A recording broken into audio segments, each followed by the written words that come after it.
what is some of the feedback you've gotten from students? What have they said about your site?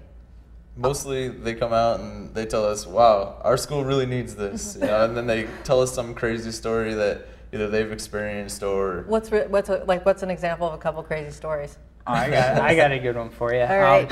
So one of my favorite reviews on the site is someone came on there and they put a review up that said, hey, you know, it's a great house, 5 bedrooms, but if you're in the 5th bedroom, which is actually downstairs next to the kitchen, you got to be careful. They said the way the bed is oriented, one end's at the window and one end's at the door. They said you got to sleep with your head at the door end because the floor is a little uneven. So if you sleep with your head at the window end, all the blood will rush to your head over the night and you'll wake up with numb legs.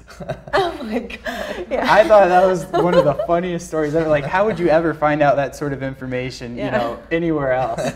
We had one student also from Michigan State University write a whole review. It was like a novel of 5 different experiences. I mean, you had to scroll down 2 times to read her whole review.